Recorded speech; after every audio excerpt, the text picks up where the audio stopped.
and hit record. So that is excellent. Welcome back, everybody. Thanks to a few of you who have already submitted your little research assignment. I haven't looked at them yet, but that was exciting to see there were things in there. People ahead of the game, getting their assignments in early. Well done. And yeah, so last session we really started shaping up what a road safety audit is compared to some other things, the types of audits that can be done, that design, early concept design, detailed design, and the like. Today we're really going to be taking that a little bit further, talking about the steps within a road safety audit. And then we start talking about the first of our road user groups that we want to cover. So we're going to cover pedestrians in this session. And then, of course, other sessions we'll do cyclists, motorcyclists, cars, and we sort of cover throughout a fair bit. And my colleague Jamie Robinson's going to talk a bit about heavy vehicles. And yeah, then we'll get into a few other things. But at the end of this session, all there is the 10-question quiz. So you can enjoy your weekend, or you can catch up on your research assignment thing, which again, I stress, you don't need to spend many days on that. It can be a fairly quick exercise. Anything else to cover admin-wise, Kathy, before I pop some slides up to get us going? Thanks, Ken.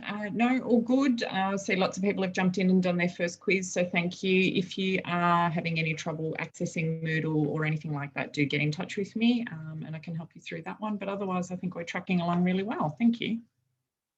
Great. Okay, hopefully you can see my slides there. All good.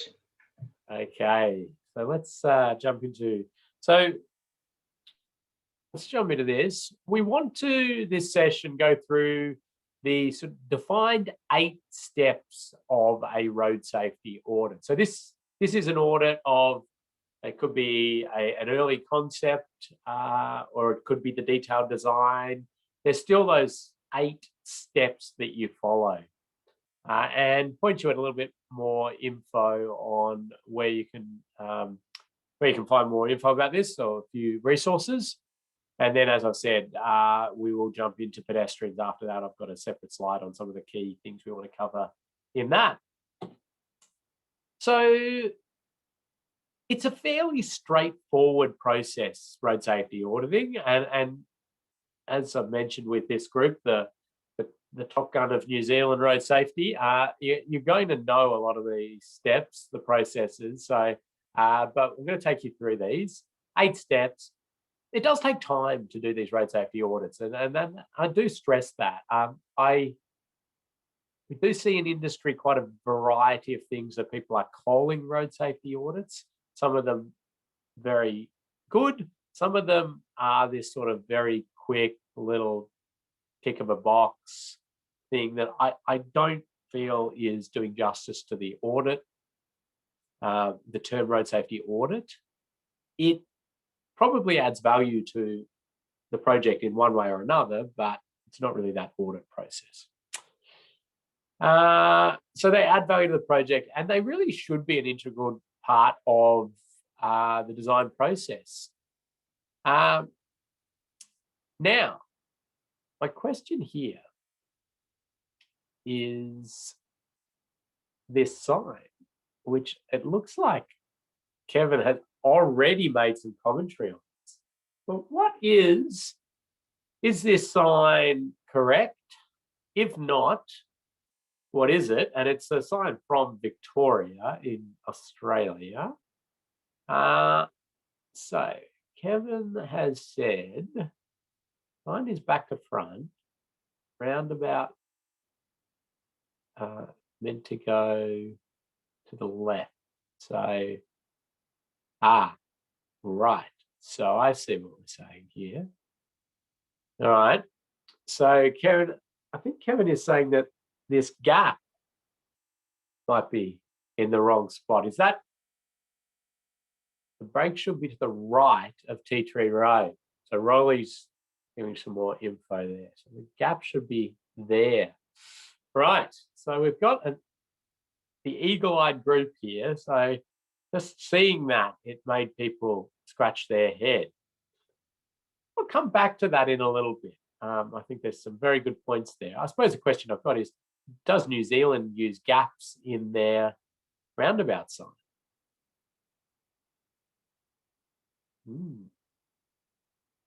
I see some yes, we do. And I wonder if anybody's there going, I'm not sure. I can't quite remember. I've driven past tens of thousands of these signs, but I can't even remember that. James says we make it up. We make it up as we go along. Okay. Let's keep going, and I'm going to come back to that sign for a slightly different purpose and a bit of discussion about something. But here I've got a diagram of the 8 steps in road safety auditing. And they're fairly consistent, not only across Australia and New Zealand, in the Australia Guide, in the New Zealand guidance, but across the world, actually. This is one thing where we've managed to get some consistency around the world. And these are the sort of steps we go through. And they are to select the audit team, get all that information that is required, have some sort of commencement meeting, handover exchange of information, assess the documents, review, and then get out and inspect the site during the daytime and the nighttime. Write up a road safety audit report, hold some sort of completion meeting, handover of the information and the findings, and respond to the report. So that's whoever's received that report to respond to it and do something with it, and then implement, like make any changes committed to or alterations, we need to implement those. Of course, remember to count your wallies. So let's just jump through each of these steps. So we're selecting an audit team. Now, most jurisdictions tend to have different sort of categories of road safety auditor, where they have a senior road safety auditor, other road safety auditors, so road safety auditors, and then maybe others. New Zealand doesn't have as much formalised sort of qualification levels and the like at this stage. I know it's something that sort of periodically gets looked at, and it's really up to those procuring the auditors and the audit team to ensure that they've got the appropriate skills, knowledge to be able to undertake these activities. So it's really the client's responsibility, or the person commissioning the audit's responsibility, to appoint that team. And a team is an important part there. We do want to see audit teams together, because for a number of reasons, obviously multiple sets of eyes on things is good. We'll pick up other things. People come at this with different experiences, different areas of particular specialty. So having that broad team can be a real advantage. There may be occasion where a one-person road safety audit is done. I think that would be very rare and odd, and I believe in New Zealand it's specified within your guidance that it's a team. We do want to make sure everybody's independent, of course. We talked about independence last time. The questions that do often arise around independence are, if you've got a big consultancy, maybe big design, multifaceted organisation, maybe they've got an office in Christchurch and Auckland and Hamilton, can they do the road safety audit of their designs? So can they say, yes, we're going to do the design here and we're going to give it to our independent auditors who are in the other team, still part of ABC Consultants or whatever they are? There's no real clear definition out of Austroads on this, and it just stresses the independence. And people have different opinions on this. People come at it and say, well, yes, I mean, there's enough professional integrity and that people can do that. They can be separate. They can not be influenced by other factors and can simply look at this. The other camp come in and say, well, no, because, you know, they're part of the same organization. They inevitably have the same boss somewhere up the line. They are more sympathetic to the project pressures and the like that come from a project like that, and it's cleaner and clearer to make sure it's a completely separate organization. I sort of leave that one with you unanswered. Be interested in any comments people have on that. So most jurisdictions are saying a senior auditor must be the lead of the team. I suppose for New Zealand, it would really be somebody who does have some decent experience in the auditing process, in road safety, understanding these things to lead any team. The ideal would be to have a team with this broad road safety experience, a mixture of different professions, ages, males, females, empathy with different road user groups. So a wonderfully sort of rich team of diversity here. But, you know, the reality is sometimes you can't pull that together.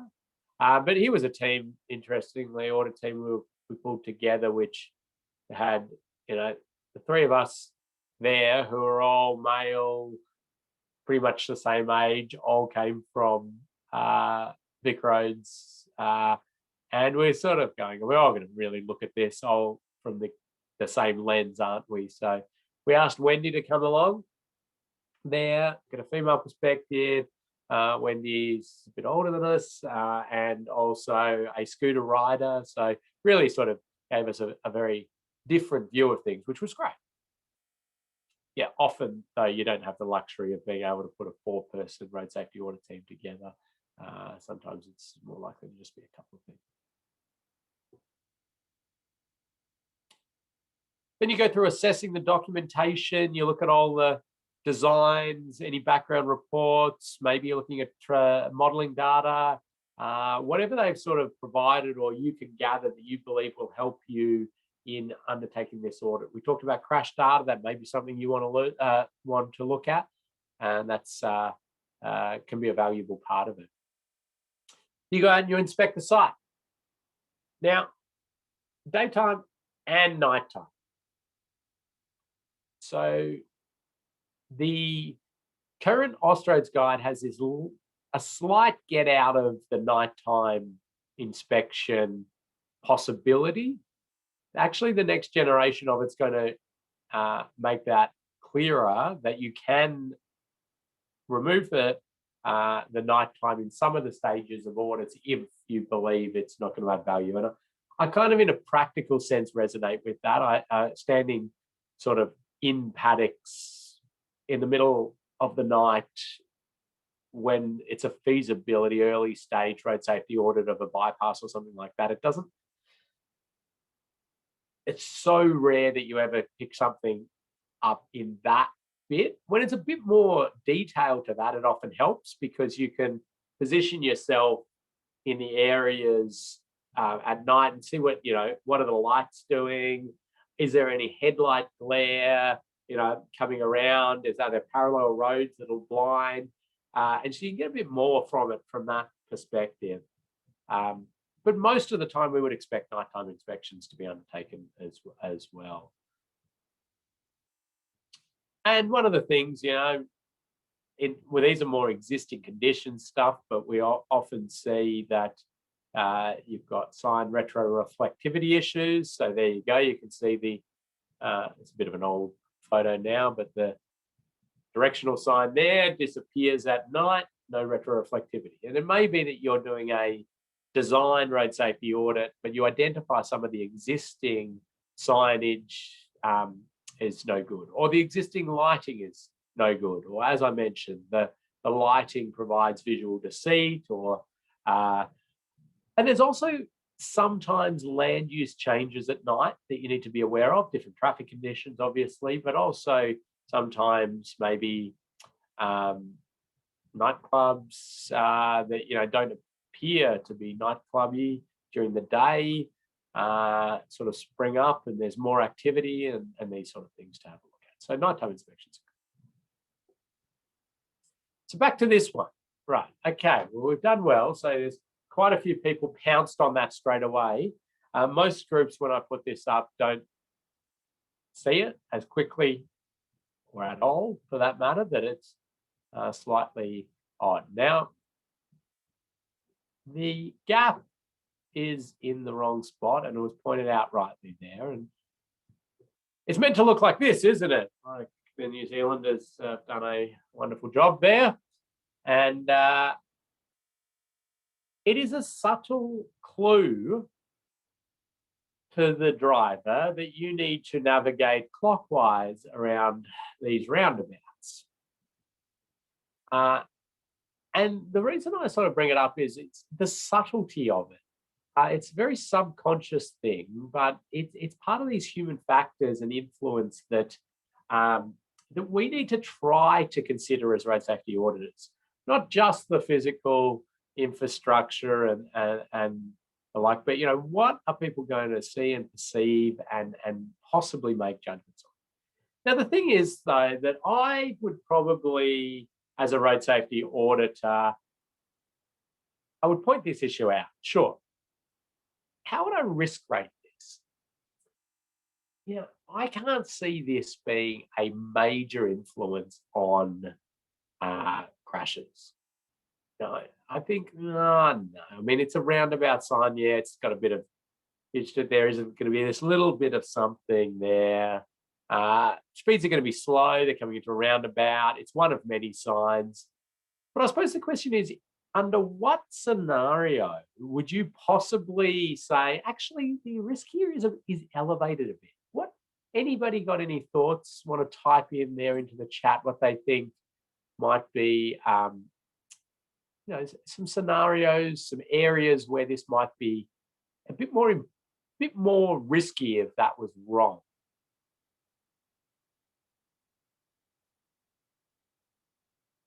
Carlos quickly onto it, and quite a few following it up beautifully with the tourist areas. So Carlos prize there, Kathy, please note that. So say tourist areas, rental car places.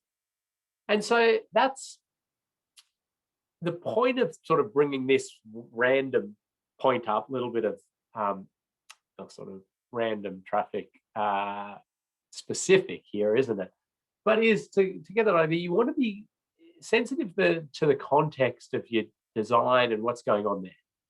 The lucky thing about this sort of issue in a road safety audit is you pick it up and it gets changed. But that it will get changed, absolutely, because it's low cost and it's clearly wrong, it's fixed. But the context, is important often in other things. So good to see that one's all correct. Unfortunately, the first sign you hit coming out of Hobart International Airport has this one there. So this is where I start to get a little bit more concerned about things. Yes, you landed maybe from a country that doesn't have many roundabouts and drives on the right-hand side of the road, and you've been traveling for 26 hours straight with 3 changes, and you've got your hire car and you drive out there. You've never seen this road feature before, and you're half asleep. We're getting a little bit more of a risky scenario. So something,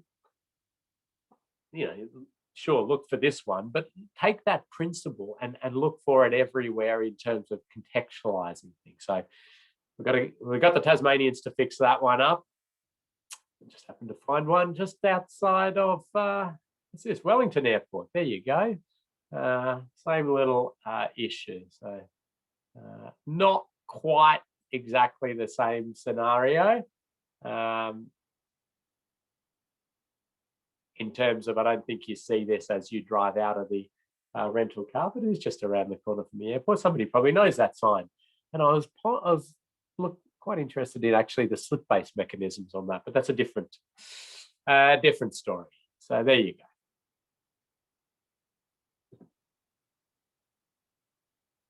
Okay.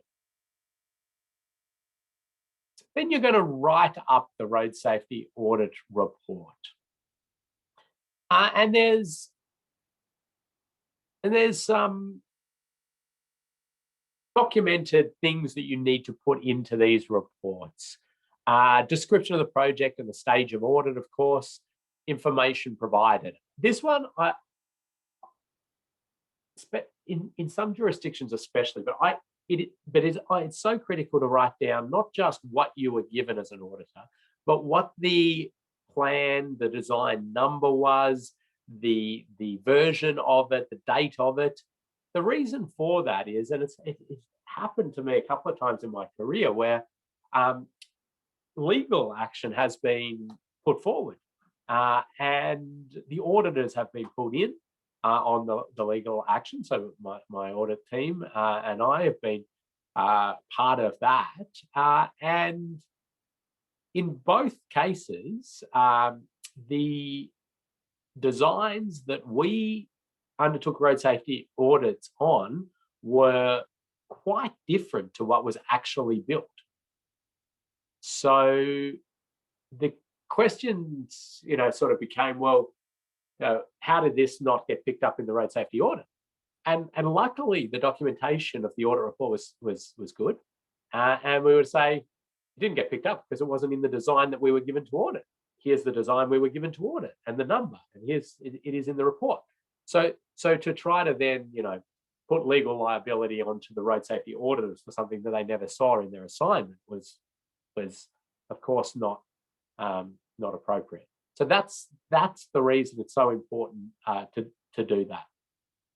You list the team members, the dates when the audit was carried out. People often like to put things like the weather conditions at the time of inspection and the like, and then a logically arranged list of safety issues and recommendations.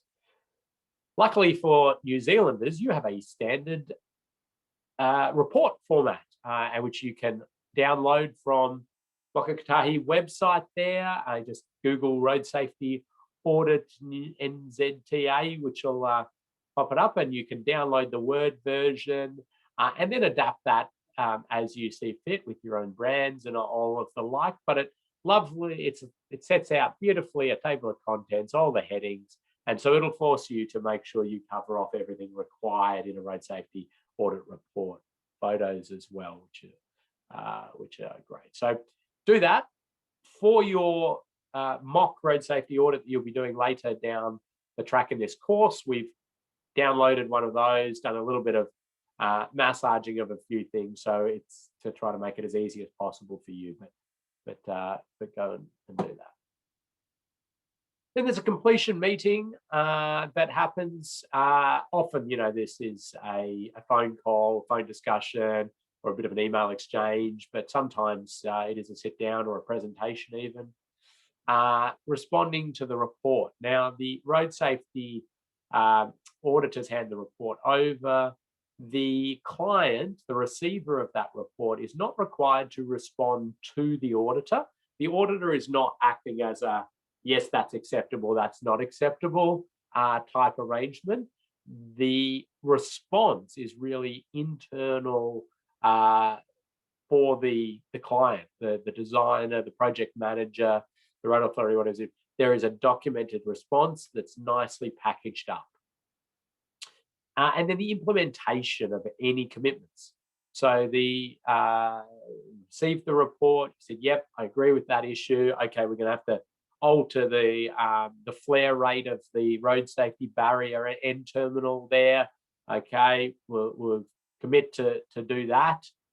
Then it's important to follow that through and see those design changes and make that actually appear on the ground.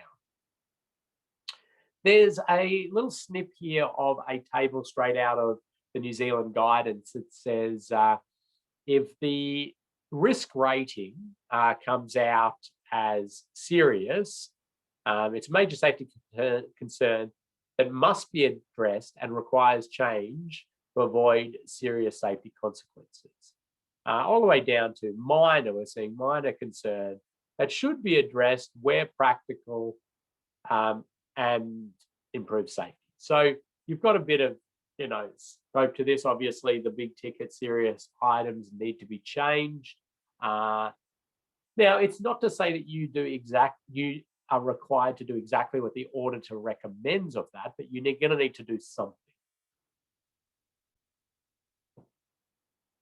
So that report is given to the project manager, and then file copies are kept. And I gave you a little window into why it's important to keep your file copies there if you're ever legal action's ever taken on you or the like. You want to be able to grab all that documentation. And the project manager or the client needs to, write those responses. I'm popping here this sort of dot point. It's often overlooked. It's surprising how many audits are done and then just sort of put in a shelf or put in the project file, and maybe somebody read it and went, oh, okay, yeah, no, we'll do that. But never sort of cleaned their documentation and reporting process up just to cover everything off.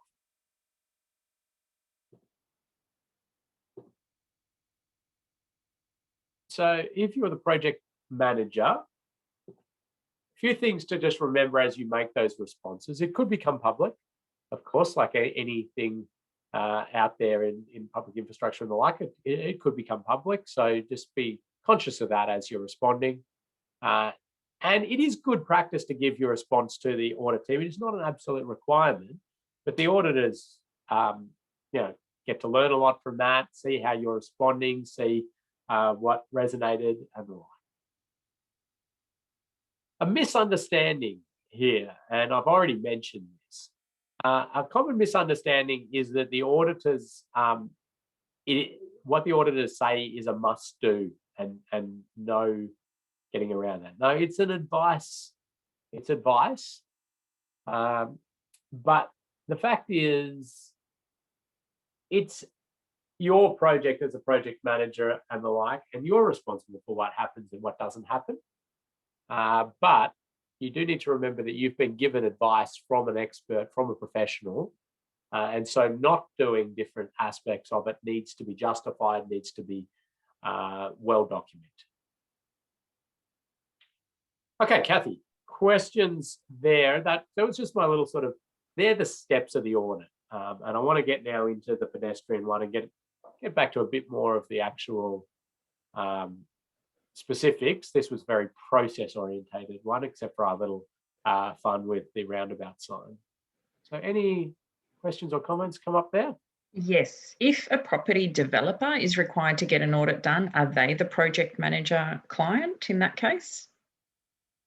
So I can't speak specifically for New Zealand on this. I can tell you how other jurisdictions do it. And please, if somebody does know this intimately, they could either pop their hand up or they just type it in. But what happens in a lot of jurisdictions is that the audit, the requirement to do an audit is a decision for the road authority, the road controlling authority, I think you call it in New Zealand. Right? So they go, right, that job needs a road safety audit. And then, so they say to the developer, condition of permit, you must undertake a road safety audit at detailed design stage or whenever it's decided. Then in most jurisdictions, that then is the responsibility of the developer to engage the audit team and respond to the audit recommendations, which they hand to the road controlling authority. So essentially, the new big, Kiwi Mart, I don't know, that's probably actually a thing. I tried to make up a thing. I don't know if it is. Okay, big Kiwi Mart, massive shopping development is coming. And Wakatahi says, yep, here's your conditions of permit. You need to upgrade these intersections and you need road safety audits at these stages.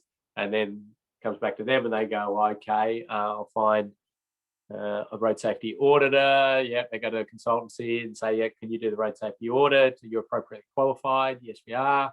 Good. Okay. Here are our designs, or, our traffic engineering consultancies have done the designs. Here they are. You audit them.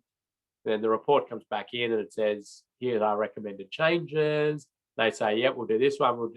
Can't do that one. Do this one. We don't agree with this.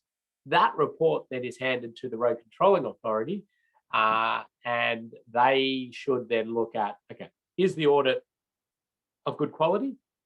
Are the responses fair? And are there any issues that should be rectified? I have a session at the end of this course, which talks about sort of some of the legal liability issues in a general sense. But one of them is associated with what I call the soft audit. And it's where that Kiwi Mart says to the road safety auditor, we are development here. We're struggling on funds, obviously. We don't want to spend any money. So this audit better not find anything that's going to cost us any money. And of course, you can immediately see the legal the legal liability issues there. So, okay, let's have a look at it. Any answers to that come in? Yeah, James has said it doesn't really matter, as Waka Kotahi are still the road controlling authority and have to accept the design. We often provide safety engineer comments, but not necessarily client decisions. Yeah. That's right. So there is no getting around the fact that the road controlling authority is going to have to accept a design at some point, and the way that that's constructed, and everything like that is the end manager of the asset is going to be the road controlling authority, and they will own whatever issues that they have signed off.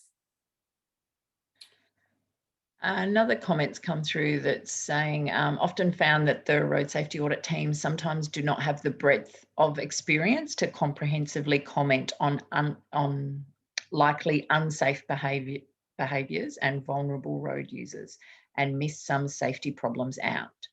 The PM, project manager, takes the RSA as a list of all the issues and ignores the advice given outside the safety audit. Yeah. Wow. I mean, there's a lot packed into that, and a lot of things resonate there with me. Yes, we do have a general capability capacity challenge. I mean, road safety audit's part of it. I think it's broad across Australia and New Zealand, and we continuing to try and build that. There is a temptation, I suppose, for some people to have the less experienced people doing the audits, which can obviously cause issues because they're not across a whole range of things. There is probably a little bit of understanding the risk of the project a little bit as well, and obviously the new motorway interchange upgrade is going to be a higher risk activity to a small splitter island in a back street, but nonetheless, you do want very competent eyes sort of getting to have a look at this and thinking broadly. So something I think we just need to continue to work on, building capability capacity. Also, great little career activity for anybody getting to the point where they go, oh, I don't know, this 5-day a week, 9 to 5 is I want to ease back on this. Road safety audits are a great little activity to be doing as you step out and you get to see different parts of the country and use your career of experience to assist projects in just making things as safe as they possibly can. And maybe something to have a think about for anybody who's in that phase. So it sounds like you're forward planning there, Ken. Anyway, how do you define a senior road safety auditor? And I think we're not talking about an elderly one. How much experience is required to be considered a senior road safety auditor? Yeah, it's an excellent question. And it changes from jurisdiction to jurisdiction and country to country. The most common one is 5 years experience in the field of road safety, traffic engineering, road safety engineering, traffic engineering and the like, having undertaken 5 road safety audits under the guidance of a senior road safety auditor, 3 of which need to be at a design stage. That's the general common theme. The new Austroads document is going to provide more clarity on that. It's going to require a bit more there. And Kathy, well done. Here's one we prepared earlier, because it's quite a maze of trying to work this out across different jurisdictions. So we came up with this little table to show what each jurisdiction requires for you to be categorized as a senior, or some, like New South Wales calls them level 1, 2, 3. So 3 would be their sort of team leader style, 7 years experience, holiday designs. And yeah, there you go. Have I got New Zealand in there? No, there are some requirements. I'm not sure where we got those from. That's interesting. Okay. Okay. Keep the questions coming in. Good discussion, good chat there. Just one more, Ken, and this is going back to your roundabout sign examples earlier. How do these mistakes get as far as being implemented? I mean, it's a fair question to ask, but mistakes happen along the line, and yeah. So how would that? Yeah. You would think it would be picked up in the general quality assurance process of the design organisation, but maybe again, corners being cut, or people just trying to move through things very quickly, maybe just missing it, and yeah, out it goes. And those little ones, like the spot of the roundabout. But I mean, as I say, I'm just using this as one sort of general example. It's not sort of in your face, and having that independent set of eyes, like the auditor, come into it, is where a lot of these things emerge. And, oh my God, okay, how do we miss that? It's a good process. Sorry, and that comparison sheet is in a later module, the last one, as you mentioned, Ken. So you'll see that shortly. Yes, I agree. I think the comment there is somebody should have said this is wrong. I agree, but maybe the auditor hopefully would be able to say that. Okay.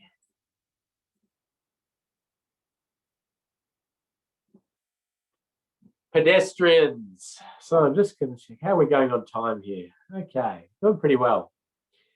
Pedestrians, important road user group, which the comment was in there that sometimes vulnerable road users aren't thought about too much in road safety audits, and hopefully that's changing. I mean, we're getting a lot more interest, awareness, commitment to vulnerable road user safety, and hopefully that'll obviously continue. So let's dive into this a little bit. For this sort of pedestrian, and you'll see this will be very similar through the other road users as well. We want to identify the requirements of pedestrians for safe travel. Identify some technical information regarding the infrastructure and what characteristics make things safe, not safe. Identify common road safety audit issues, and understand basic pedestrian treatment terminology and the treatments themselves. So the 4 groups of pedestrians we generally consider at highest risk: the elderly, the young, the disabled, and the intoxicated. So in terms of sort of the raw numbers, in most jurisdictions, you see the intoxicated coming out far and away the greatest in terms of death and serious injury. Many of you probably know that. Disabled sitting at a higher individual risk, often not being able to access into safer areas or the like, being forced into more dangerous. But in a pure like numbers of issues, less, far less, but very important to work through. The young and the elderly overrepresented as well, and some very similar characteristics, some not so much. I mean, cognitive processing ability down on both, but for different reasons. Obviously, the young are a bit more darting out of different places, but the elderly very slow to react to something. And when we get to sort of general road safety, strategic ways of trying to make areas safe for pedestrians, segregation, separation, or integration really are our go-to. Can we completely say pedestrians here, vehicles here, segregate them, or separate in a way, being that in time or space, or get the two integrated in a safe manner? So segregation, obviously obvious examples like your motorways, where pedestrians are discouraged, legally discouraged in most cases, and things are built to try to absolutely stop pedestrians getting in there. The thing is, we do occasionally get pedestrians on there, and then there are broken down vehicles and those sort of things. We need to factor that in, but it is sort of trying to get that to happen. Also, areas that are really just for pedestrians, like this one. Prize for the person who can tell me where this is. First one in. Yep.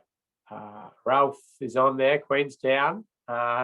He's done well there to just put QT, quick to type, quick to get in, and others typing out the whole word. Down in Queenstown there. So yeah, obviously that's segregation, their pedestrian area. Separation, you've got basically, in time, you're really using the same bit of road for different road users at different times. So your pedestrian crossings, your classic example there. And your other crossings like this one, which is showing, yes, you can cross either ways. I'm on a prize frenzy here, Kathy. First one that can tell me what the tech... I didn't even get to ask my questions. They're on to best group. Barn stance, amazing. If I ever get into road safety trivia night, I'm taking a team from New Zealand with me. Yes, it's a barn stance. Anybody actually know who Barnes was? Who invented? Someone must be from the UK.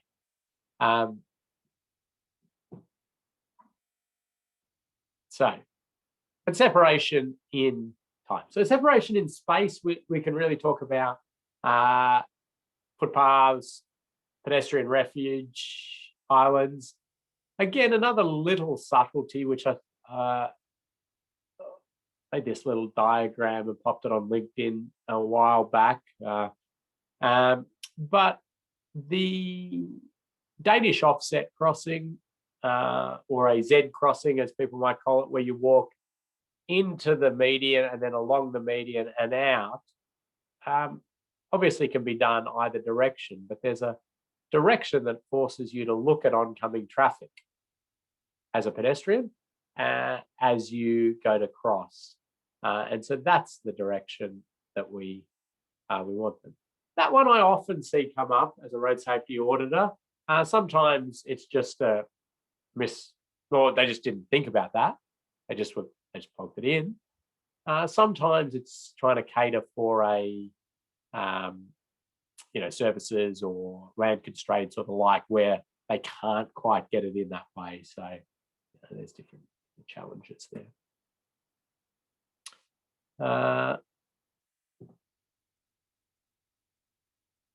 The width of our separation space, the areas for pedestrians to store, to wait, the width of footpaths and the like is obviously going to be critical, and having pedestrians having to store onto live traffic areas is not great. There's different standards available. I mean, this one's not this is the Australian standard. Things are 2 metre minimum desirable there for a pedestrian refuge. I mean, you don't necessarily need to be looking at these things to have that basic understanding. My rule of thumb is don't make a father or a mother who's pushing a pram decide whether their baby or themselves needs to stand in live traffic. That's a pretty good rule of thumb. Some people often talk about the bike. You know, can a bike, push bike, sort of store in there safely? We've got to also think about different devices that are out there, mobility devices, e-scooters these days, all sorts of. Another sort of separation technique is the grade separation, the pedestrian overpass. I flagged this one as a warning. I mean, it is a great treatment if it's designed, thought about, and going to be used. But when we get to talking a little bit about pedestrian desire lines shortly, you know, pedestrian here who wants to get over to there, well, you know, up and up and up and there and down and down and down and back, and that's a lot of stuff.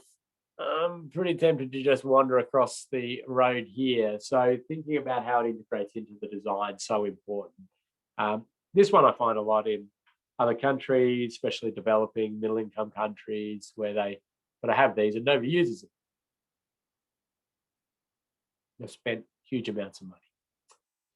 Integration. So integration is the idea of sort of these shared zone facilities where we get the mixing of pedestrians with some vehicles, obviously low volumes of vehicles, hopefully. And here's one example there. I'm just trying to remember myself where that is. No, I do know where that is. Again, I'll give a prize for that.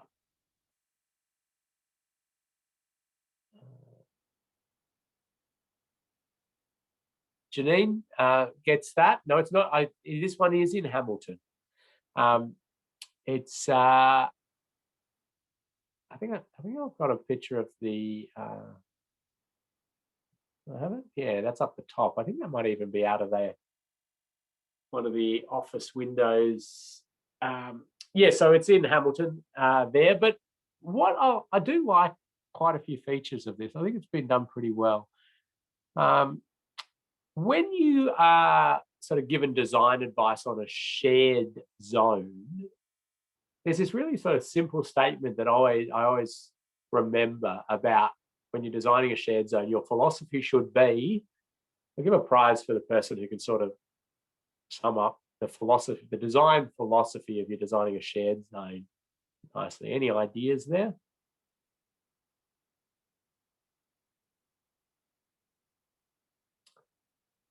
Pedestrian safety is a good one. I'm going to, this is great. They come in thick and fast when they come in. Yeah, well, there's lots that are in there about safety, safety, safety, and that's absolutely, you know, imperative. But I'm going to give Ralph the prize there again, because he said make vehicles feel uncomfortable, and that's really, is pretty much where I was on. Actually, Lisa's got there as well. I'm going to give Lisa a prize as well, because it's really make it not look like a road, which, you know, that make vehicles feel uncomfortable, make it not look like a road. And this is why I kind of like this one. It's really, you'd go, if you were driving a car up here, you'd go, should I even be here? I'm really not comfortable. And then this aerial shot of it, quite nice, isn't it? You know, you're seeing trees and things there. It's not line marked like a road. It's very unroad-like. And the reason I bring this up is because the shared zone concept is something that people love. They love sort of trying to implement that, but off an existing road, and then they don't change it enough. And then we get this nasty concept, which I call confusion of priority. And we'll get to that in a second. But, here's another one, which I think they've tried a bit, but maybe not as much. And this is obviously a Victorian example. But you can see, they've done some good things. They've got rid of the curbs. They've changed it a little bit from the asphalt, but they've gone and line marked it really like a road. So speeds are going to be slow. They've got some traffic calming. So, it's okay. But I'll come back to another example where it was really not so good. Okay, let's go with what to look for when auditing for pedestrians. Well, actually, I'll pause there and see if there's any questions or comments. I think I've been asking you lots of things, so there's lots of commentary in there. Kathy, just maybe jump in if there was something. All good, Ken. Carry on. Okay, so the ability to see a pedestrian. So sightline impediments are obviously going to be an issue. We want to be able to have vehicles see pedestrians, pedestrians also see vehicles coming. Here's sort of a nice, interesting example of a slip lane, which has some interesting characteristics for pedestrians as well. And you can see there the bushes. So this slip lane's got a zebra crossing, a pedestrian priority crossing across it there. As a driver, you're approaching this. Where are you looking? Well, you're looking to the right, aren't you? You want to see if you can put the foot down and get, go there. The pedestrian walking up here has, can clearly see they've got priority. And most of the time, this works out okay. The pedestrian has a look first, and then the driver, doesn't go if the driver's going through or the like. But we just got to be cautious of those, those rare times when the pedestrian is moving along quickly through there and doesn't have that good look, and the driver obviously looking the other way, and we have got an incident there. So slip lanes became this very interesting conundrum. And it's got sort of the traffic engineering industry across Australia and New Zealand all riled up about getting angry at this. We jotted down a little hierarchy of what we think should be done at slip lanes. So, first of all, do you need a slip lane? Can we get rid of that altogether? Then, as a few of you are mentioning in the chat here, well, we've got raise whatever's there. Let's slow everything down at that point. But then it got quite interesting there in the debate around what was safer and what wasn't safer. So maybe Kathy, let's just share that snippet that we did. There's a New Zealand research report that we liked and we referred to. So I don't know, maybe one of you commissioned that. And then there's some stuff from Andrew O'Brien over here in Victoria who disagrees with it, and some others chiming in. So it's interesting. But a few comments coming in here, which I think are really important. Like the management of that vegetation would be good, absolutely. We could open up cycling. Slowing vehicles down at these points is really important.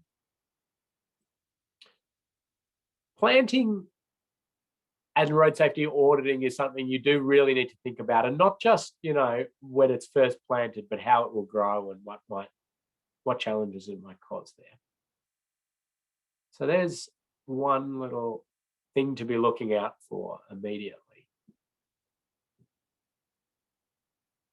The swept path of vehicles, larger vehicles, encroaching into pedestrian areas, another one to be thinking about. Unfortunately, we saw a multiple fatality here in Melbourne just recently at a fairly new intersection, be reconfigured. but basically the large vehicles that have been starting to use, that are using it now, cannot adequately go around it. The front of them gets around okay. They just drag the back end, and unfortunately, that resulted in the death of a couple of pedestrians who are standing very much like these pedestrians are standing now, but they're the back of the truck went over them. So we need to look at that, look at where pedestrians are going to be storing, where vehicles are tracking, and how that all plays out. We also need to think about, are pedestrians going to be forced to walk on roadways? Obvious stuff, but this is an example of a road that is being converted to a major heavy vehicle bypass route, and there's no pedestrian facilities either side.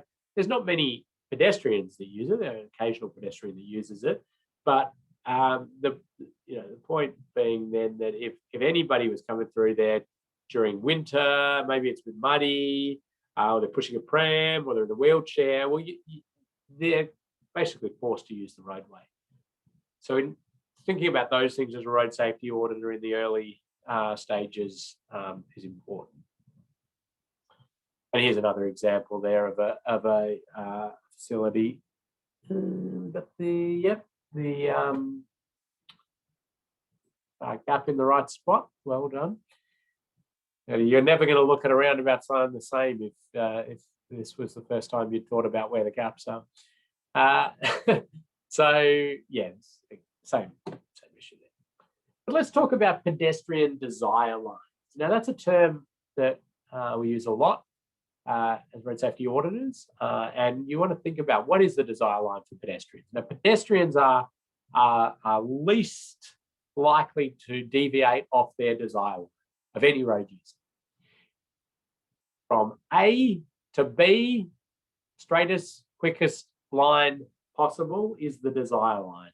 And you can see even with this one where we've got pedestrian crossing facility, pedestrian fencing provided, and this pedestrian here, didn't stuff that, I'm going to walk on the road on the wrong side of the pedestrian fencing because I'm not going out of my desire line there to walk back there. Now, we can get annoyed at that and frustrated, but that is the reality of it. We need to start incorporating that thinking into our designs, or as auditors, we need to predict this. So the use of pedestrian fencing for me is something that is very rarely ever something I believe provides great road safety value. And in fact, a lot of times I believe can increase risk. There are some isolated points where I think it's very appropriate, sometimes not even for what it was often put there. But one I particularly feel is important for this pedestrian fencing is outside of pubs, bars, and the like. And it is not to stop pedestrians crossing at a certain point. It is essentially a containment system for people fighting, falling, rolling out of these establishments. And I've done 2 coronial investigations of people. One was they were fighting or whatever they were doing. They were fighting and fell onto the road and straight out and struck on the road. And another one, it's a bit unclear exactly why they fell out, but straight off the steps and out onto the road. So in that sense, it's a containment fence rather than a corralling fence. So that's one. School gates are a bit the same in the sense of kids chasing balls or horsing around or whatever they're doing is another good one. Very sparse bits here and there to corral pedestrians, but corralling pedestrians like sheep is not a great way to manage your road system, and ideally you can not do that. But do think that pedestrians will walk on the road rather than go out of their way if you've blocked off that. And here's a little thing I was just grabbed offline, which I think sums up that desire line, user experience versus design.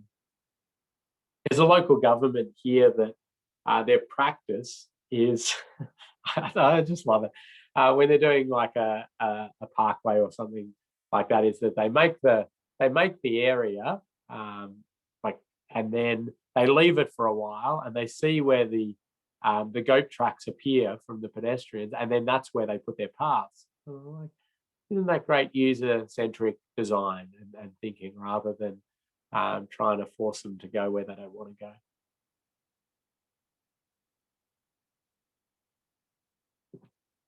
And here's one Kathy gave us of Slat.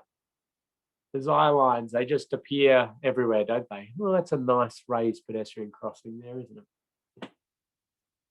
And certainly thinking about blocking off origins and destinations for pedestrians. And pedestrians will find their way across if that's where they want to go. And if you put a large freeway through or the like, they'll make that happen.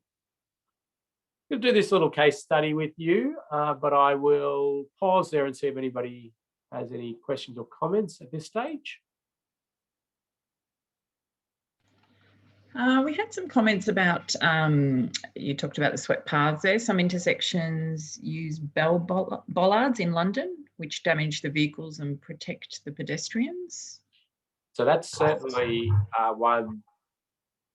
If you're doing a raised intersection, we very much design in bollards, and it's probably worthwhile doing on other ones. But the raised intersection, because you end up with a flush roadside, so your footpath to road becomes flush, and so the differentiation with a curb or anything like that is disappears. So bollards become really important, but it'd be another good thing to be looking at, and maybe suggesting as auditors if you have that concern with that sweeping. And there was an Austroads pedestrian webinar, I think last year or earlier this year, that another comment saying that was an excellent webinar. Yeah. So there's been quite a number of things popping up at recent times in the pedestrian space with Austroads. So it is worth delving in further. There's the pedestrian facility selection tool, which is available for Austroads. And if Carl's logged in, correct me if I'm wrong, is that one that Abley produced, I think? But it's an Austroads one now, so that it's publicly available. So that's good.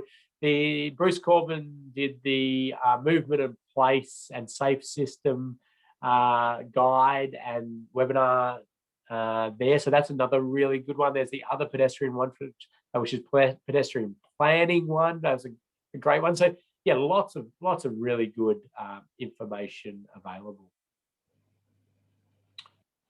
So as an auditor, it's usually pretty good to be able to, you can put yourself in the pedestrian shoes, because you can just walk the different bits of the site, or at least when you're looking at a design, you can in your mind walk, because we are all pedestrians. We wander around, so you can really put yourself in those shoes.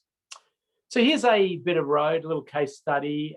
Again, unfortunately, sort of looking at it after incidents and doing those investigations. But I think it's important we sort of try to learn from this in the design, and auditors should be sort of thinking about what can we learn from incidents like this. So here's what a driver sees going down this sort of local collector road.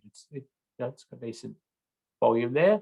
And the next photo I'm going to show you is taken from just behind this little hazard board here. Okay, so that's the hazard board there. That is what the pedestrians see. And you can see here, even in this photo, which occurred within minutes of me, myself and a colleague arriving there, where the pedestrians sort of just wander out and the car has given way. Now, the reality is here that the car actually has priority through here. There is nothing there to say that the car should give way to pedestrians waiting to cross. But the pedestrians see this as that they have right of way. There's clues, there's subtle clues here to them that this is their spot and they got priority. Now, we look at this as traffic engineers, road safety engineers, designers, and the like, and we go, well, no, it's not their priority. I mean, there's no marking, there's not the correct signage there. But the change in surface, the lines here, the curb out stand, they're all subtly saying this is your place to cross. And as I say, unfortunately, there was that confusion of priority at one point here, and there was an incident. And a serious injury incident. So again, I stress as a road safety auditor, try to make it very clear who has priority. Now, in New Zealand, you've got your courtesy crossings, which I, as a road safety auditor, in a lot of scenarios, quite uncomfortable with. I prefer you just either go, pedestrian priority, or make it clear that it's a spot they could cross, but it's very much a road. So I think it gets things a little confused. And I don't know whether there's work going into some review of that. I heard a rumor of that. Somebody can probably tell me. Some situations, very low speed environments, it can be, it's almost operating like a shared zone in those spaces anyway, so it can be okay. Again, here's another one where, interestingly, they've had an attempt to make it not look like a zebra crossing by marking it with yellow instead of white. A very sort of traffic engineer's response. Who would possibly confuse this if it's yellow? Of course, that's not a regulatory crossing. Unfortunately, I think, again, the importance of auditing there is to sort of say, what is the general punter going to feel and unconsciously think about these sort of things? I like the fact that it's raised, it provides a nice threshold. But in these scenarios, possibly could we just look to make that a actual pedestrian priority and clear all that any confusion up? But slowing vehicles down is going to be good. So this is one, though, that I think is quite nice, better than some of these other ones, providing that threshold treatment where you've got the raised area. It's clearly road. It is road priority. So if you're going to go with road priority, but it's clearly road priority because it's the same color as the road. It doesn't have things to sort of. You've got a clear definition that it's the footpath ends, the footpath starts, and pedestrians are going to get up there and stop. So you can think about that. Maybe that one could have got moved back a little bit just so there's nothing there, but pretty good. And there's lots of, I can continue to just show lots of examples where priority is confused. This one, the poor Tasmanian airports have got a bit of a hammering today, but this is Launceston Airport. And again, you step out of there with your bags, and this is one part where you can park and people can pick up. But this is the thoroughfare for the taxis trying to get through and you sort of wander up there, and what is it? Actually, it is vehicle priority through here, but it's kind of, you wonder whether everybody's going to understand that. Again, we get a big tick for making it raised, so that severity aspect's down, but let's try to get the likelihood right. And then lots of these sorts of things, courtesy style crossings. But we want to see it marked properly. We want to see the correct signage. I think this one is all correct. Now this one's in, the prize for, you can tell me where this one is.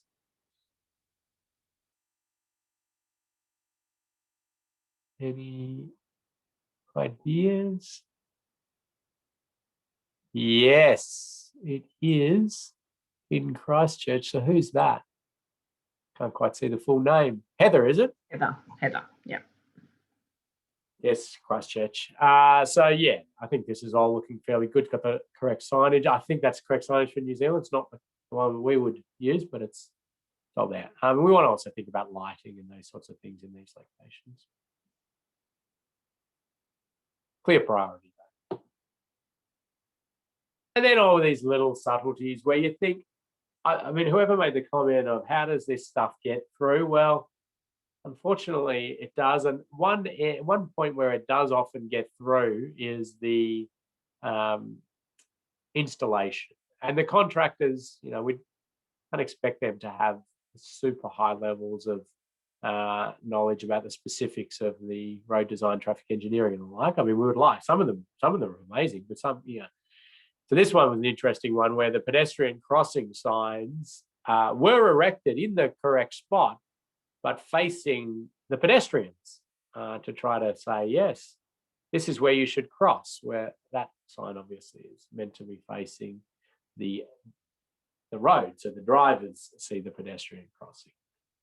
Again, like implementation challenges and a post-construction road safety audit or the like, where these sort of things can be picked up. Any comments or questions before I go through this little case study exercise? Thanks, Ken. So, yeah, there are plenty of examples in New Zealand where pedestrian has right of way and the designer has made a private entrance across the path look like the vehicle has right of way. Right. Okay. Yeah, and we, as a road safety auditors, can try to inject that improvement at the design stage, which is always wonderful, rather than trying to rectify or after incidents happen. Can you tell us why there are no stop lines at many Australian zebra crossings? Yeah, it's not. It's a good question. I mean, it's not a requirement. The you just stop at the blocks. That's it. Yes, I don't have good answers to that. Good spotting though. Good pick there. Now, I think this might be a slight dig at engineers, but subtle cues are all human factors that many engineers do not understand. Yeah, that's where, like, auditing is. I just love it because you're trying to delve into those subtleties, those human factors, those ways that things will be perceived. It covers road safety engineering in general. I find road safety engineers, as opposed to, say, a structural engineer, have a far more human factors understanding and thinking, and really sort of delve into that. And auditors very much in that space. But yeah, it's good. Let's have a look at this little pedestrian crossing. Now, I want you to ignore these sort of markings all up and down the road. That's not the purpose of this photo there. That was just them trying to beautify their street or whatever it was. But I'm interested in this pedestrian crossing, which is a lovely little facility in a country town. And if you were the auditor on this and you got there at design stage, right, what small tweaks could you make to this to make it a bit safer? So just pop any ideas into the chat. Now, there's quite a few things that could be done, and there's one in particular that I'm interested in. Certainly, I see some of you immediately saying raise it, and I love that. But the one I'm looking for, and yes, certainly raising it is going to be a brilliant safety outcome. So I'm going to go with Andy there. First one to sort of point out there so a few of you have now done it, which is good. Point out the bins as a potential sight distance blocking element. Now, this bin in particular and this landscaping, find quite interesting. Because at an audit stage, if they were determined to still have that, and you could have suggested for them to just have it on this side, we've got great road safety. I mean, a small little pedestrian, maybe about 8 years old, that comes around here, yeah, there will be a blocking of sight lines there, the vehicles and the pedestrians. And if we could just pull it out there, we're opening up sight lines. So you can see small tweaks can give us benefits there, but then lots of other great stuff in there, raising it, making the signage easier to see, clarifying the road there with a bit of center line, build out. So all good stuff. And amazing when you just, snap a photo like this. And I just saw it from the bin perspective and the landscaping. I didn't even think too much more about it. I thought, oh, that'd be good for training purposes. Shows that small tweaks at design, but that's not going to get changed because it's expensive and annoying. Another case study, and I am popping down quite a few existing conditions, things for us to learn, pick up, so hopefully these issues aren't rebuilt. Again, this one's a coronial inquiry report we were doing, and unfortunately a pedestrian had come here and stepped out from exactly here and was struck by a vehicle going past.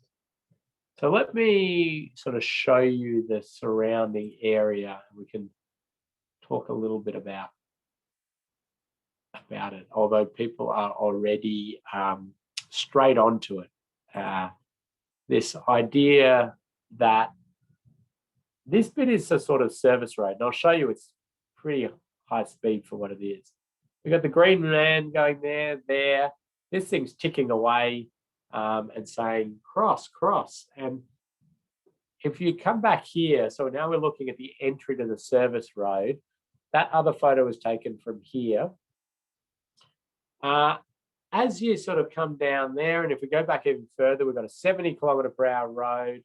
They enter in there at quite a high speed, and we've got the fatal incident has occurred. So that's that sort of continuity, see-through effect, and challenge that pedestrians to there, and it changes very significantly. So again, could we pick this sort of stuff up at design stage? Think about the continuity there, the potential of this, and as an auditor, yeah, you've got to try to do that before these incidents happen. So then, would have been lovely to have that altered. We made some recommendations. They've taken on some of those recommendations, as you can see there. We did have some recommendations about trying to slow vehicles back up here, but that hasn't been taken on. But at least now we can see that it's going to be a slower crossing point with pedestrian priority, so we're in a better spot. So it's gone from that there. Hopefully that's streaming through to you to that now, and we're going to have a much safer outcome.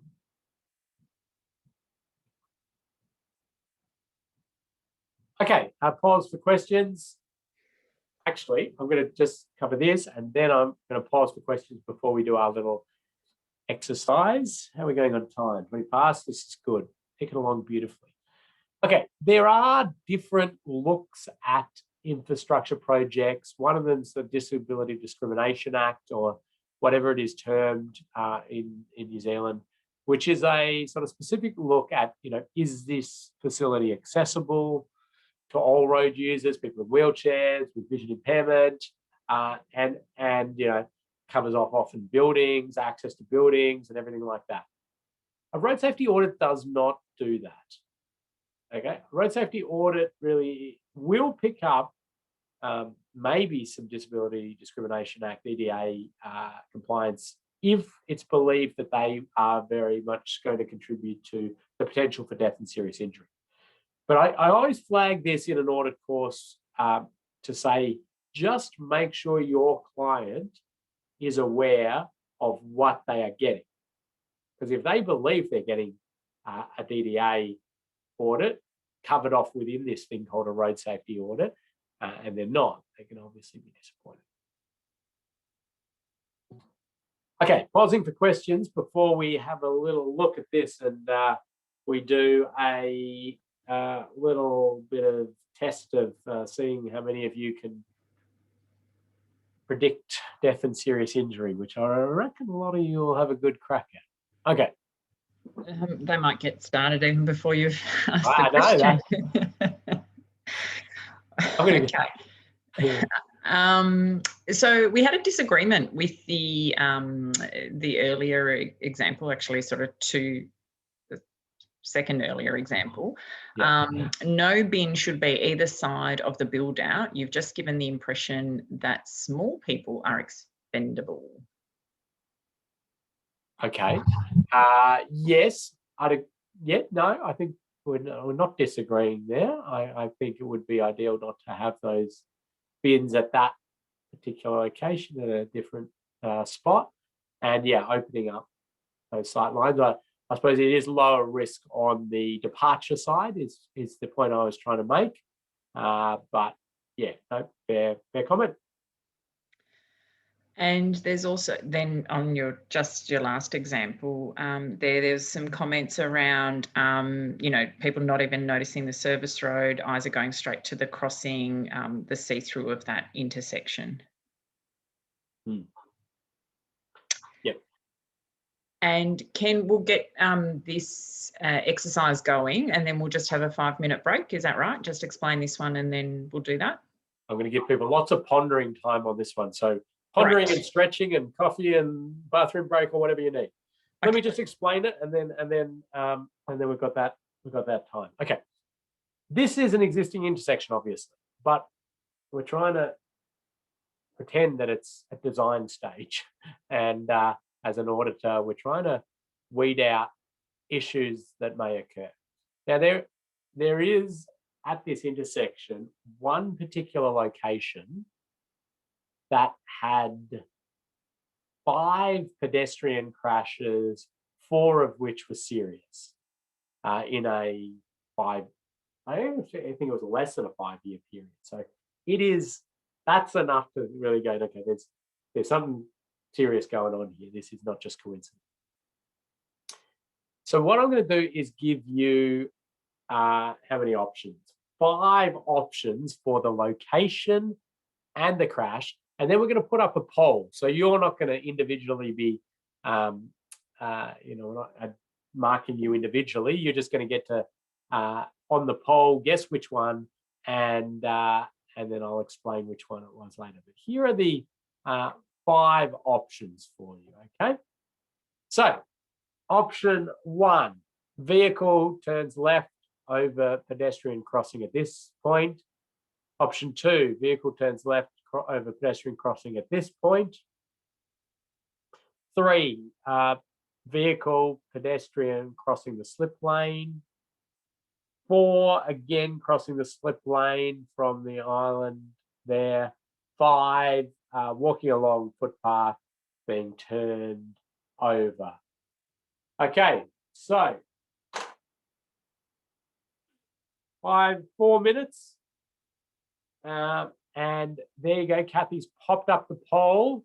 And so all you need to do is click on location that you believe is the one where those 5 incidents occur. Now, I picked all of those 5 because they contain pedestrian risk, absolutely.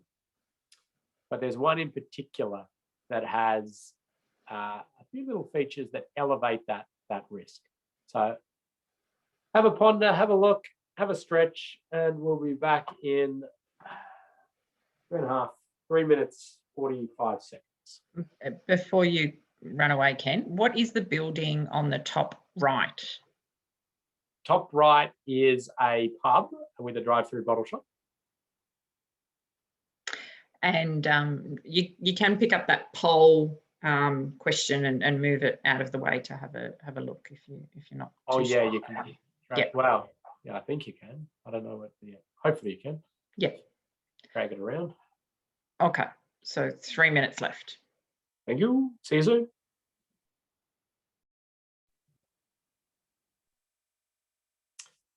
Well, thank you everybody for having a ponder of that. And as I said earlier, I intentionally sort of gave all spots that have a certain pedestrian risk to them for one reason or another. So all things that are fair things to pick up, but the correct answer is, as the majority of you actually got, is number 2. Now, why is that one of particular concern is the question? Well, let me explain. It is an irregular configuration. In fact, if you look at this top setup out here where you've got a slip lane, sorry, I lost my my drawing ability. I have to turn that back on. Bear with me a second.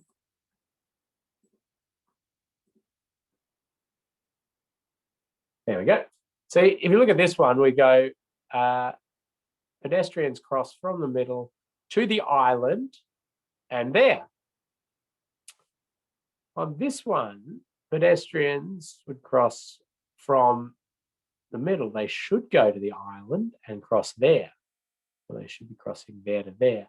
But in this one, they've walked straight from essentially the curbside out to the median there. And the reason this is particularly bad is it's just like our other one, which was to look up this way. But this one, we've actually got the pedestrian light going green, pedestrians crossing, and vehicle turns on top of them. So this is where, again, how do these things get built? Well, they probably get built for a number of reasons. And I dare say that, the cost and the service, this service lane configuration setup, and it would have been, oh, well, we can do this and it can all work if we just go to here and then straight out. That's going to work fine. It takes sometimes, sometimes this is picked up as not good by the designer or others, but sometimes it takes the auditor to come in and look at this from a very focused perspective as a safety practitioner and say that that is going to not perform well. And ideally do that before we have these incidents. Now, as a road safety auditor, when I've got an intersection design like this, what I tend to do is do all movements in my mind, at least, by all road users. So this would be, I would say, I'm a car. I'm driving the car up here. What am I doing? I'm driving the car up here and I'm going straight. All right, I'm coming in here. There's a merge lane there to a right turn facility, but I can come in here. Am I going to get confused and go into this lane? Is it going to trap me anywhere? Okay, no, that's all right. I go through here. I'm going through at pace, so I'm a 60-kilometre road. So I'm going through at speed. So there's, maybe speed's an issue. I go through here. This is wide. Is it clear where I should be going? Okay, and that's just the straight movement. Then I go right. Okay, now I'm going left. Okay, I'm coming up here. All right, is it clear? Am I meant to turn into here or am I meant to go up to here? I don't know which I'm doing. Where's this taking me? Is that clearly defined? Why is this open? And then I go, okay, now I'm going up here and I'm turning into here. I'm looking up there. That's good. I turn. Oh, hang on. Why have I hit a pedestrian crossing here? That's not going to be good. And then that's sort of how you start to identify. But you've got to, do that for each movement, each leg, and then you're the pedestrian and you're walking across here. You're walking across here. You're walking, from the pub. You go, I'm staying at this motel. Right. What am I going to do? I'm going through the mud here. I'm going to walk along the road a bit. So you're really walking through many, many scenarios in your mind. That's part of the reason it can take time. And it's also good to have other perspectives on it because people might think about these things a little bit differently. But there you go. I hope that's a vivid example for you.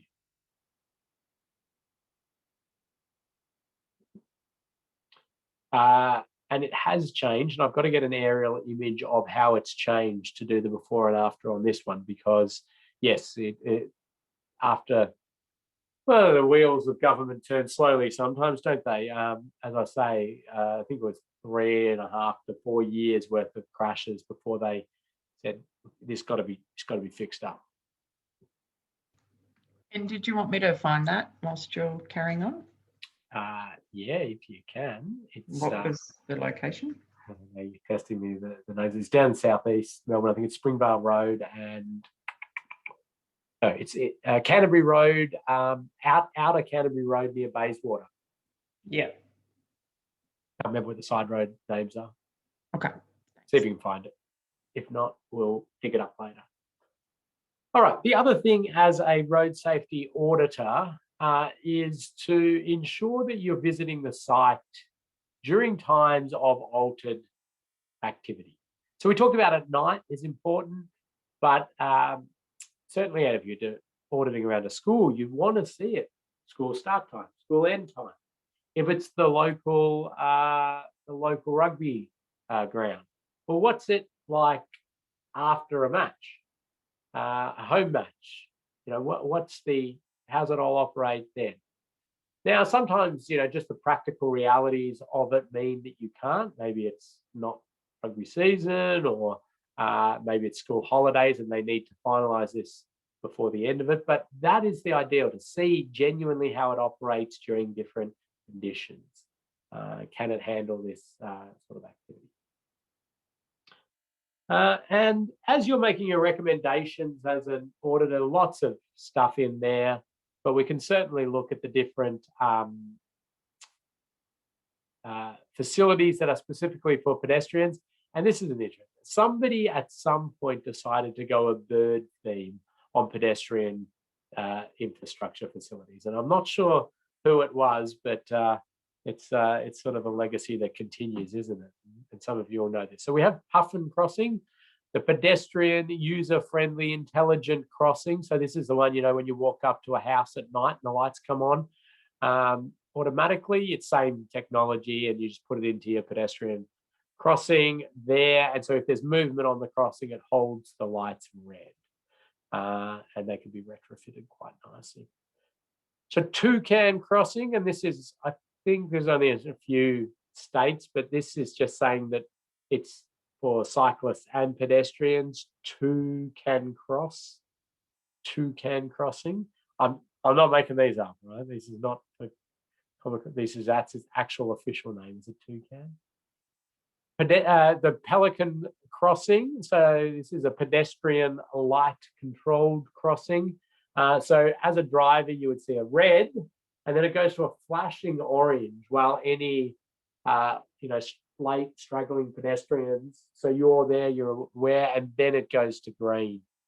So that's the Pelican Crossing. This was on, like, I can't remember what the website is, like funniest signs in the world website page or whatever. Makes complete sense to me. I didn't see why it was funny, but apparently the world thinks that this is quite comical. It's from the UK, the Humped Pelican Crossing. Yes, it's a raised pelican crossing. But, maybe others might. Yes, I can see the amusement. Pegasus Crossing. So these are certainly out there. So for a horse, because a horse is a classified as a vehicle. So, but also the ability to press the button. But random fact, at least in Victoria, I think it probably still applies in New Zealand, that it is illegal to ride a horse when you are intoxicated, because it's classified as drink driving. But it appears to be perfectly legal to ride an intoxicated horse. Yeah, I'm sure there's roaring laughter in the different offices of New Zealand. No, there isn't. There isn't. Anyway, right, carrying on now. Now, this is one that, especially when I'm trying to train up new people into auditing, people who don't have those years of experience that many of you have, there is sort of this graduation and entry into how to help you think through a whole lot of things. one thing that was done very early on in the audit process was to develop these things. They're called checklists at the moment. They're about to change to be called prompt lists in the new update to Austroads, because one of the reasons is that, well, they list a whole lot of things for you to think about.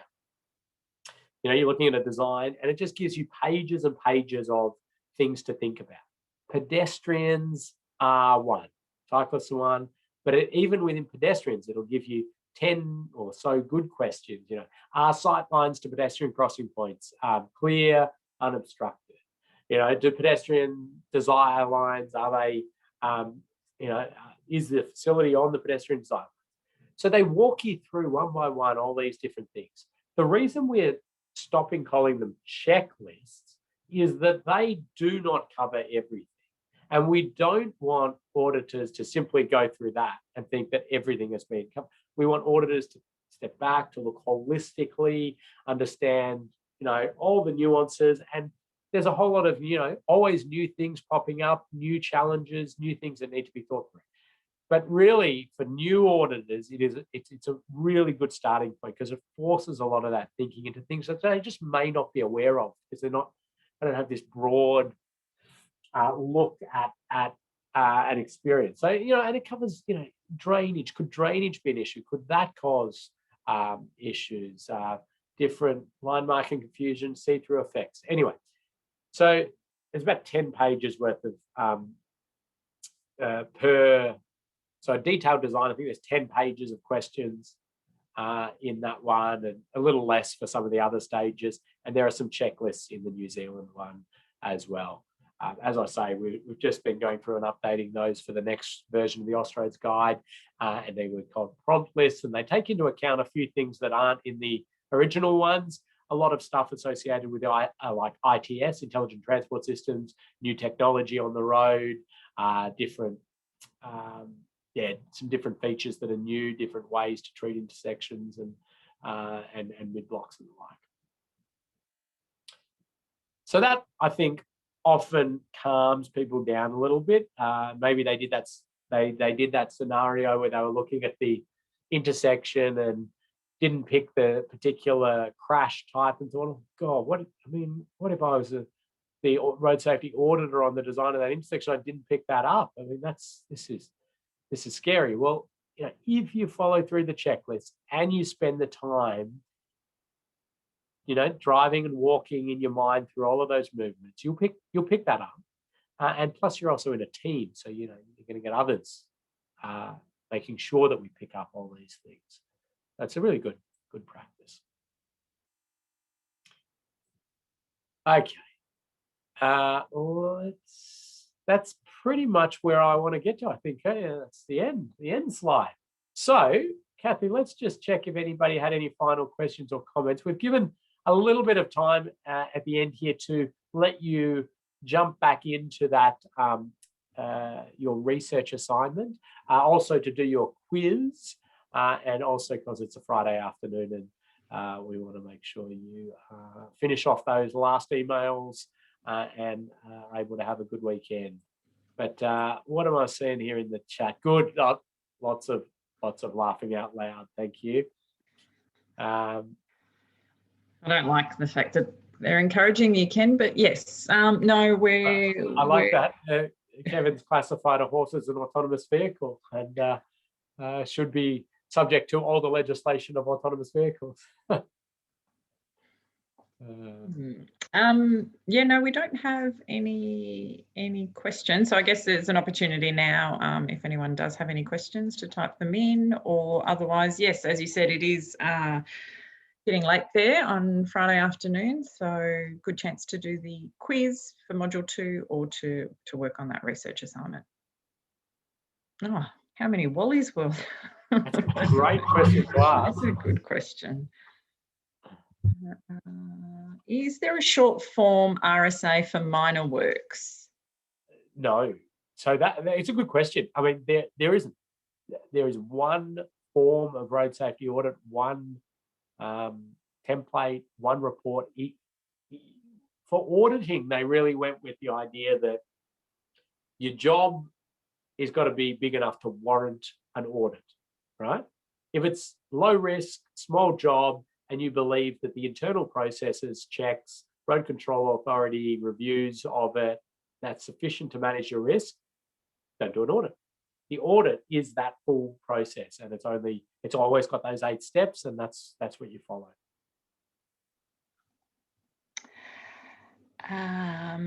Okay. I've carried out a safety assessment based on the RSA procedures on a very simple localized PED feature. That's a good way to do it. So often people will say to me, I want to do a road safety audit, but I don't want to go to the site because it's a 4-hour drive, and we don't think we're going to get much value out of going to the site. So I'm just going to do a desktop road safety audit. I'm like, it doesn't exist. Like that's not a thing. Don't get me wrong though, the process to go through following the audit sort of steps without the site visit is good and it will add value, but don't call it a road safety audit, because the danger we have with that is if we compromise that term road safety audit, so people start to think, oh, okay, you don't really need to go to site, or you don't really need to fill all of this out, then we're going to start to get all sorts of trouble in the industry where we'll have people not quoting on the same thing, we'll have different quality coming out, we may have really important times where it was so critical to go to site, but they didn't because their past audit that they didn't need to go to site. So let's keep the terminology correct. And I love the fact that point came in, was termed a safety assessment. And that's fine, because it's not kind of claimed that was a road safety audit, but it utilized that procedure, which is fairly well proven and covers off a lot of good things. So yeah, call it a safety assessment, safety inspection, and follow that, and that's fine. Wouldn't a pedestrian feature have a high risk of serious injury though, and therefore need more than one person? Yeah, potentially. Yeah, maybe. I mean, I as crazy as it sounds, I try to make road controlling authorities critically think about when to invest in audits. That, like, the UK came out with a absolute blanket, any alteration to a road network, as small as it is, must have an independent road safety audit done. Now, part of me loves that. Part of me goes, yeah, I'm not sure that's the best use of public funds, and we could, use that on other things, because they're doing things like, okay, they're going through and replacing all faded signs with non-faded, like with retroreflective signs, like for like. Road safety audit. Is that the best use of our funds to get that audited, or could we be using it for other things? I mean, you probably might add some value. Might say, well, yeah, we're going to alter this. There's a see-through effect here, or those kinds of confusion. You may pick that up. Also, there's this other thing that a lot of the time people, road controlling authorities very often have brilliant people looking at designs and checking things and being involved in these smaller projects or bigger projects as well. So having that second set of eyes, I kind of say, let's keep it to the important ones, the big ones. And you often, road authorities have a policy around this that helps it, be it dollar value perspective, risk perspective, and they hone it in on the ones that are really important. Don't get me wrong, there's heaps of them that are really important. And yeah, it'd be a case for case on that pedestrian facility, the speed of it, the alterations, is it already, a raised area, and these sorts of things. There you go. I didn't answer the question at all, but I talked about it for a while. I haven't been able to find that revised intersection layout, so we will get, that's our homework. Thank you. We'll get you that before next session. I think that's about it.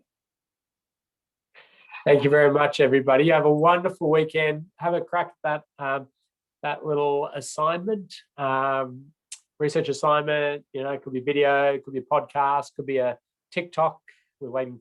No, somebody did a TikTok. One I didn't even know. I thought it was saying tic tac. Like, how are you going to put pedestrian crossing on a tic tac? Good luck. Very good. Yeah. What is TikTok? Yes, exactly. That was my question. I know all about it now. Good fun. All right. Thank you, Ken. Thanks, everyone. Have a great weekend. Bye. Bye.